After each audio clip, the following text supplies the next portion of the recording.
नमस्कार। आज की बात में आपका स्वागत है। इस समय की तीन बड़ी खबरें। लॉकडाउन में शाही शादी, खूब उड़ी धज्जियां, सोशल डिस्टेंसिंग की। प्रधानमंत्री ने कहा कि रिजर्व बैंक की पहल से किसानों, गरीबों को मिलेगी बड़ी राहत। योगी आदित्यनाथ ने चेताया, कोई भूखा न रहने पाए। सीधी सी बात, आज की बात, शाही शादी हो गई। सरकार के प्रतिबंध है, गृह मंत्रालय का बाकायदे दिशा निर्देश है। शादी पर रोक है, समारोह पर रोक है, यहाँ तक कि अंतिम संस्कार में सिर्फ 20 लोग जा सकते हैं। शादी में आपको जिलाधिकारी से परमिशन लेनी पड़ेगी। सोशल डिस्टेंसिंग का पालन करना होगा। लेकिन जानते हैं, समर्थ को नहीं दोष गोसाई। जो समर्थवान व्यक्ति होते हैं उनके लिए सब कुछ, कोई दोष नहीं होता। ऐसी एक शादी हुई लॉकडाउन में, कर्नाटक में। कर्नाटक के पूर्व मुख्यमंत्री HD रामास्वामी के बेटे की शादी बड़े शाही अंदाज में एक फार्म हाउस में की गई। दिव्य आयोजन था। मीडिया पर रोक थी, मीडिया नहीं जाएगी।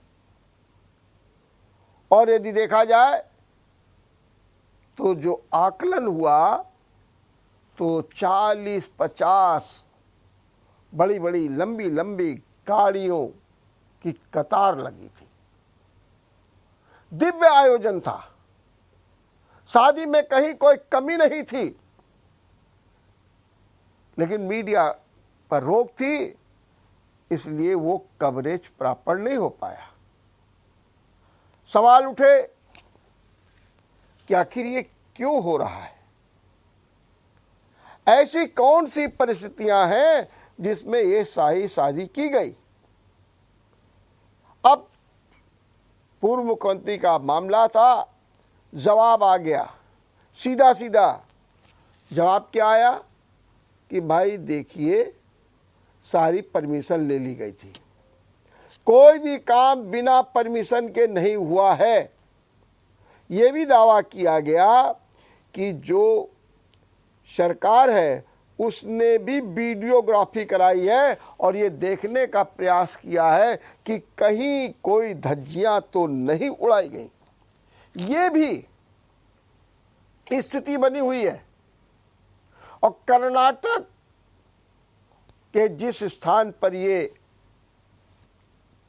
शादी हुई है, अगर आप वहाँ का आंकड़ा देख लीजिए तो 300 से अधिक लोग कोरोना से संक्रमित हैं और 13 लोगों की जान भी जा चुकी है। संक्रमित हैं, हाहाकार मचा हुआ है, लेकिन शादी हो रही है। और सच बात तो यह है कि सरकार भले ही उनके कट्टर विरोधी बीजेपी की हो, लेकिन वहाँ से भी कोई बोलने वाला नहीं है। अब सवाल ये उठता है, लॉकडाउन है, शादियाँ हो रही हैं, सब कुछ हो रहा है, कैसे काम चलेगा? और कैसे कोरोना से अब जंग जीतेंगे? और ऐसा नहीं है कि यही शाही अंदाज में शादी हो रही हो, जो मन चाहा कर रहा। अभी तो कासगंज में एक श्रमिक बोर्ड के अध्यक्ष थे, उन्होंने अपने घर में एक बढ़िया सी दावत दे दी और भारी संख्या में लोग वहां पर पहुंच गए।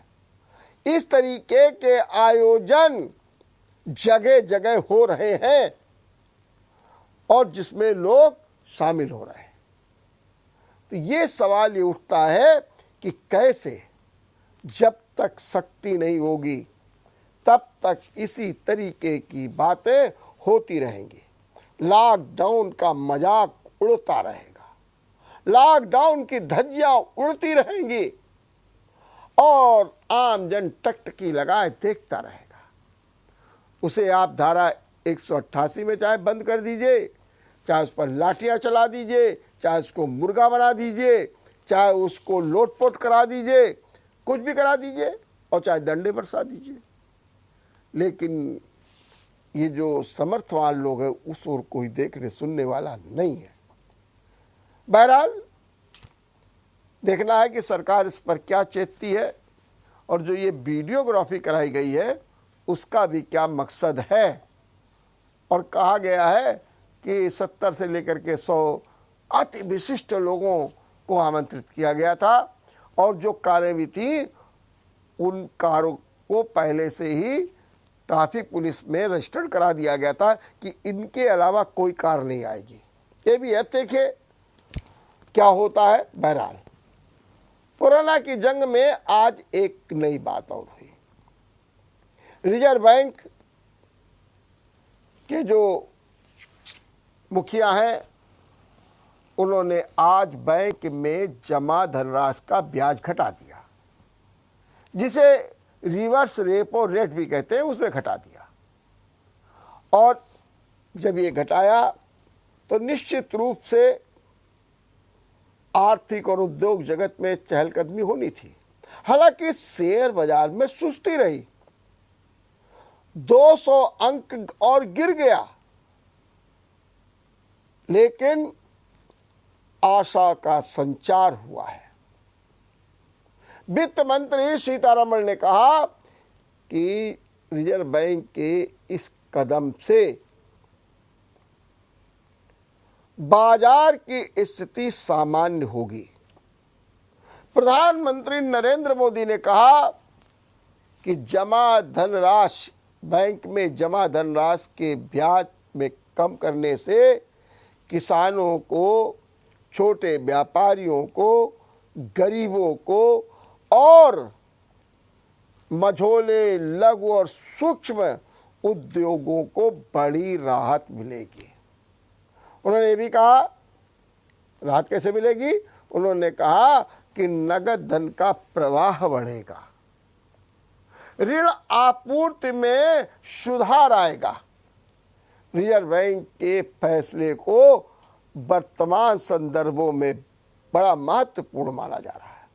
हालांकि आर्थिक विश्लेषक हैं, चर्चाएं कर रहे हैं, कह रहे हैं कि रिजर्व बैंक ने जीडीपी पर चुप्पी साध ली, इकोनॉमिक हालात पर चुप्पी साध ली, ये कहा जा रहा है। लेकिन सरकार को यकीन है, सरकार को विश्वास है कि कोरोना से जंग में जो अर्थव्यवस्था है, जिसमें भारी झटका लगा है, और ये झटका अपने ही देश में है, दुनिया के सभी मुल्कों में लगा है। उन्होंने कहा इससे हम उभरेंगे, और उम्मीद की झलक इसलिए और भी दिख रही है कि 20 अप्रैल से सरकार सशर्त छूट देने जा रही है। अभी प्राय फैक्ट्रियां कुछ चलने लगेंगी, आईटी सेक्टर सशर्त चलेगा। हमारे मुख्यमंत्री योगी आदित्यनाथ ने बताया है कि रैपिड ऑयल है और चीनी है, जिस तरीके के सब बर्तन हैं, ये सब पर उद्योग, उन्होंने 11 उद्योगों को इस दिशा में खड़ा कर दिया है। लेकिन शर्त ये है कि वहाँ पर बाकायदे सारी जो सैनिटाइजन की, सोशल डिस्टेंसिंग की और हाइजीनिक की सारी व्यवस्थाएं सुनिश्चित की जाएंगी। 50% ही श्रमिक वहाँ पर पहुँच पाएगा, ये सीधी सीधी बात की गई है। तो मुख्यमंत्री योगी आदित्यनाथ ने साफ शब्दों में ये कह दिया है कि जो 11 उद्योग हैं वो चलेंगे, लेकिन उनमें तेजी। अब एक और अच्छी बात हो रही है कि कंस्ट्रक्शन का वर्क भी चलने जा रहा है, और अब देखा जा रहा है कि हाँ अब धीरे धीरे धीरे धीरे हमारे मजदूर भी करवट लेने लगे हैं। हालांकि रफ्तार में आने में समय लगेगा, लेकिन शुरू हो गया है। गांव में सड़कें बनने का काम भी शुरू होगा। 20 के बाद मनरेगा का काम शुरू हो जाएगा। किसानों का जो काम है, उनके उपकरणों के बारे में, वो सारा काम शुरू हो जाएगा। लेकिन सब सशर्त होगा। ये नहीं कि आप मनमानी करें, कि आपने सोचा कि हम उद्योग खोल लेंगे और फिर चाहे जब करें। नहीं, जरूरत इस बात की है कि हम जो भी कार्य करेंगे सशर्त, सोशल डिस्टेंसिंग होगी, 50% मजदूर होंगे, जैसा भी हमने आपको बताया, ये सब कुछ करना पड़ेगा। और उसके बाद ही कुछ राहत की बात होगी। ये बात भी हमारे लिए बड़ी सुखद है कि कोरोना के जंग में भारत का रुतबा बढ़ रहा है, भारत का सम्मान बढ़ा है। भारत ने जिस तरीके से कोरोना के जंग में अपनी भूमिका का निर्वाह किया है, माना यह जा रहा है कि दुनिया में ये अव्वल है। हालांकि ये भी बात बिल्कुल सही है कि जो प्रयास हमको करने अभी हो नहीं पा रहे हैं, फिर भी जो साधन है, जो परिस्थितियां हैं, उनके अनुसार हम जो भी कर रहे हैं बेहतर कर रहे हैं। ये एक अच्छी शुरुआत है हमारी सरकार के लिए। और हमारी सरकार ने एक रुतबा और बना लिया है दुनिया में। जो दवा है हाइड्रोक्लोरोक्विन, उसको भेज करके तमाम देशों में अपना एक रुतबा गालिब किया है और बताने की कोशिश की है कि देखो भारत कैसा मुल्क है। और इसी मुद्दे पर तो अमेरिका को भी पहल करनी पड़ी थी। तो भारत न केवल इन परिस्थितियों में अव्वल है, लेकिन सच बात तो ये है कि भारत को अपनी क्षमताओं को, अपनी व्यवस्थाओं को और बढ़ाना होगा, विशेषकर टेस्टिंग के मामले में। अगर हम देखें 15 अप्रैल तक की रिपोर्ट, तो जो 15 अप्रैल तक की जो रिपोर्ट है, उसके अनुसार केवल 2.5 लाख से ज़्यादा ही टेस्टिंग हो पाई है। और अगर एवरेज देखा जाए तो 10 लाख की आबादी पर 203 टेस्ट हो रहे हैं और 8 लोगों की मौत हो रही है। ये हमारे यहाँ का आंकड़ा है टेस्टिंग का। हालांकि अब चीन से 5 लाख किट आ गए हैं, तो लगता है कि बहुत तेज़ी आएगी। हमारे यहाँ रेंडम चेक जो है चेकिंग भी शुरू होने जा रही है, रैपिड टेस्ट भी शुरू होने जा रहे हैं। लेकिन अगर यूँ आंकड़ा देखें तो 10 लाख में 203 एवरेज में और 8 लोगों की डेथ। अगर माना जाए तो सबसे अव्वल है राजस्थान, जहाँ पर 474 सबसे ज़्यादा 10 लाख में टेस्ट हो रहे हैं। राजस्थान का आंकड़ा बहुत साफ है।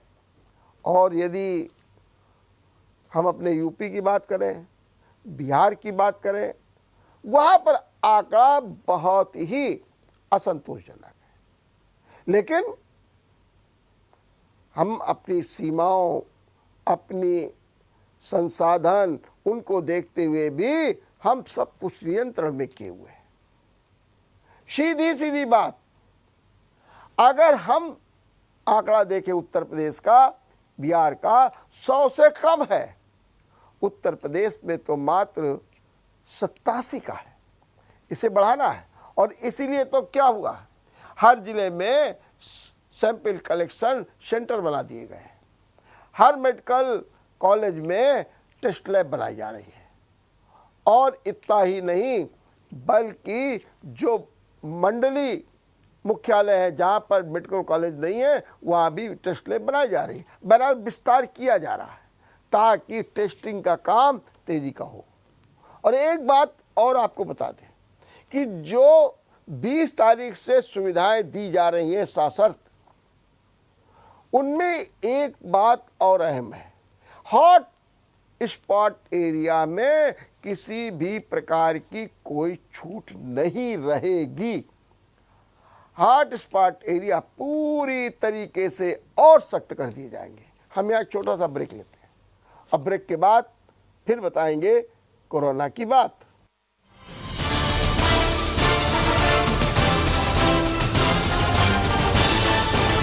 सुपर स्पेशलिटी हॉस्पिटल दक्षिण कानपुर का एकमात्र super speciality hospital CGHS, QCI और NABH द्वारा प्रमाणित।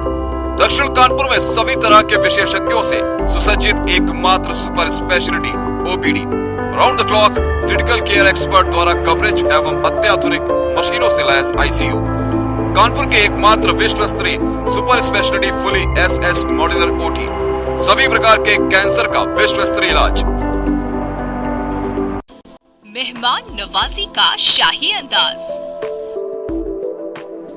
खिदमत restaurant, covered and open air का खुशनुमा माहौल, फुली एयर कंडीशन, बेहतरीन service, Indian, Mughlai, Chinese and continental food prepared by well trained chef, आपकी खिदमत के लिए हमेशा तैयार।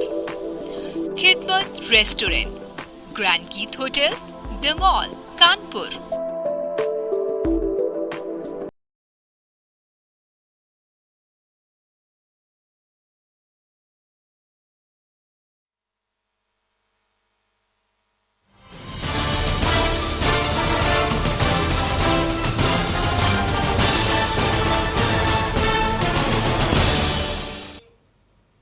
ब्रेक के बाद आपका एक बार फिर स्वागत है। एक चिंता की बात है, पिछले 2 दिनों से कोरोना संक्रमित लोगों की संख्या में बढ़ोतरी हो गई है। उधर तो गिरे थे, दिल्ली में भी 17 तक रह गए थे, लेकिन एकदम 64, 62। और अगर देखा जाए तो चाहे यूपी हो, चाहे नोएडा उसका एक भाग हो, आगरा में तो आप जानते हैं सबसे ज़्यादा, और या अन्य प्रदेशों, कोरोना अपना रूप बढ़ा रहा है। ये एक चिंता की बात है। और यदि देखा जाए तो अब तक के जो आंकड़े आए हैं उसके अनुसार 13,337 आंकड़े भारत में कोरोना के संक्रमित हो गए। और इतना ही नहीं, 437 लोगों की मौत भी हो गई है। लेकिन हमारे प्रयास भी बहुत तेजी के साथ आगे बढ़ रहे हैं। लगभग 1800 लोगों को हम ठीक भी कह चुके हैं और वो अपने घरों में जा चुके हैं। विश्व में हाहाकार थम नहीं रहा है। 21 लाख से अधिक लोग कोरोना से प्रभावित हैं। और वहीं दूसरी ओर अगर देखा जाए तो मृतकों की संख्या लगभग 1.5 लाख हो रही है। ये है चिंता की बात। यूपी में 804 कोरोना संक्रमित हैं और 14 लोगों की मौत हो चुकी है। हालांकि हमने हॉट स्पॉट एरिया में सख्ती करके बहुत कुछ कंट्रोल किया है। कानपुर में भी 4 नए मिले हैं। ये सब चिंता की बात है, लेकिन ये चिंता जब भी दूर होगी जबकि जो वर्तमान विकल्प है, सबसे बड़ा विकल्प है लॉकडाउन का, उसे हम अपनाएं। और यदि हम उसको नहीं अपनाते हैं तो निश्चित रूप से स्थितियां बहुत विकट होगी। आज भी विभिन्न क्षेत्रों में परेशानियां हैं। अगर उत्तर प्रदेश के लोग कहीं दूसरी जगह रुके हुए हैं तो उनमें बड़ी उलझन है। इसका ताज़ा उदाहरण मैं बताता हूँ। राजस्थान के कोटा में उत्तर प्रदेश, बिहार, जम्मू कश्मीर के विद्यार्थी पढ़ रहे हैं। कोचिंग, मेडिकल की कोचिंग, इंजीनियरिंग की कोचिंग, और ये माना जाता है कि कोटा एक अच्छी जगह है। अब वो लोग वहाँ परेशान हैं, घर नहीं आ पाए, लॉकडाउन हो गया।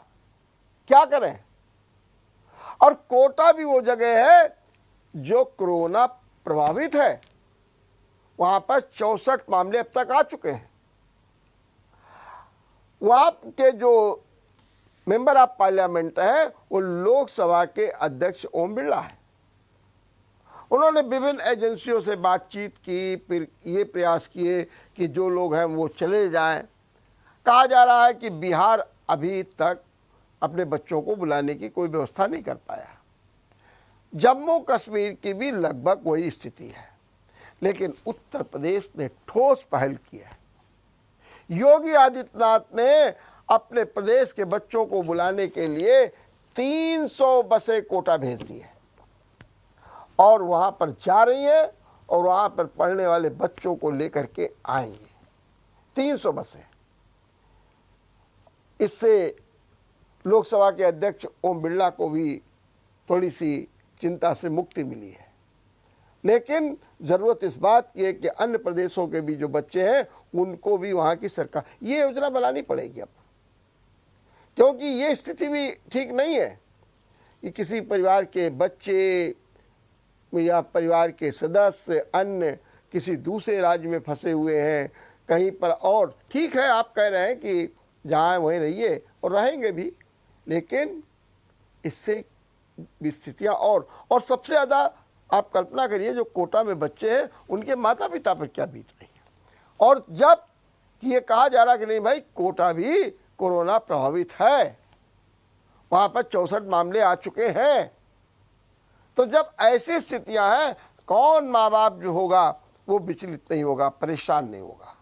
लेकिन हमारे मुख्यमंत्री योगी आदित्यनाथ जहाँ पर इस दिशा में चतुर्दिक मॉनिटरिंग कर रहे हैं, उन्होंने 300 बसें बेच करके उन बच्चों को अपने प्रदेश में या अपने उनके घरों में पहुंचाने का काम किया है और लगता है कि 2-3 दिन में सभी बच्चे अपने अपने घरों में पहुंच भी जाएंगे। योगी आदित्यनाथ लगातार अधिकारियों से, मंत्रियों से, एक्सपर्ट से बात करके इस बात का प्रयास कर रहे हैं कि कोरोना को किस तरीके से प्रदेश से भगाया जाए और किसी को कोई दिक्कत भी ना हो पाए। हर बात को बारीकी से देख रहे हैं। आज ही मुख्यमंत्री योगी आदित्यनाथ ने एक बड़ा फैसला किया। उन्होंने कहा कि किसी भी गरीब को, मजदूर को भूखे न रहने दिया जाए, कोई भी परिस्थितियां हों। और उन्होंने कहा कि शेल्टर होम में आप पूरी तरीके से भोजन, पानी सबकी व्यवस्था करिए, इसमें कोताही नहीं होनी चाहिए। लेकिन उन्होंने एक फैसला और भी सुना दिया है। वो फैसला ये है कि व्यक्ति को राशन दीजिए। व्यक्ति है ना, आपके शहर का है, आपके जिले का, हो सकता है उसके पास राशन कार्ड ना हो सकता है उसके पास आधार कार्ड ना हो, लेकिन इसके बावजूद आप उसे राशन दीजिए। यह सुनिश्चित हो जाए कि वो आपके ही नगर का नागरिक है, तो आप उसे राशन दीजिए। ये बात आज मुख्यमंत्री होगी। आखिर वो कौन से प्रावधान होंगे, किसके तहत दिया जाएगा राशन, क्या उसकी आईडी देखी जाएगी, क्या उसके मोहल्ले में जाकर के सत्यापन किया जाएगा, ये एक बात की बात है। लेकिन बड़ा फैसला है, क्योंकि सबसे बड़ी समस्या क्या है? समस्या ये है कि सरकार पैसा देना चाहती है, लेकिन पात्र जो है वो नहीं मिल पा रहे। अब से कुछ देर पहले मैं इसी विषय पर 2 नेताओं से बात कर रहा था। एक नेता श्रम विभाग का काम देख रहे हैं और एक नेता कर्मचारियों के बड़े नेता रहे हैं। दोनों से मैं बात कर रहा था। जो कर्मचारियों के नेता बता रहे थे कि इस शहर में 2.5-3 लाख मजदूर पंजीकृत है, लेकिन पैसा मुश्किल से 90-99 हज़ार लोगों को मिला, 1,000 रुपया। बाकी क्यों नहीं मिला? बताया गया कि पंजीकरण तो हुआ लेकिन वो रिन्यू नहीं हो पाया। अब ये दिक्कत है। दूसरे नेता बता रहे थे कि 37,000 लोगों का उन्होंने खुद पंजीकरण कराया था, लेकिन मात्र 28,000 लोगों को ही मिला। सॉरी, 28 लाख लोगों को, 37 लाख का कराया और 28 लाख को मिला। और उन्होंने ये भी बताया कि अभी हाल में जो पंजीकरण कराया गया है उसमें नगर निगम में, उसमें 36,000 लोग हैं। सवाल ये है लाखों की, और वो बात जब करते हैं तो करोड़ों की बात करते हैं, लेकिन सवाल ये उठता है कि करोड़ लोग तो हैं, कहाँ है, इनका कैसे चिन्हित किया जाए। ये भी एक बहुत बड़ी समस्या है सरकार के सामने। खैर, सरकार ने एक वादा किया है कि हम सबको राशन देंगे, सबको सुविधा देंगे, मिलेगी भी, लेकिन चाहिए ये कि इसका रास्ता सुगम बनाया जाए और जो पात्र हैं उनको ये सुविधा मिले। देखते रहिए आज की बात। नमस्कार।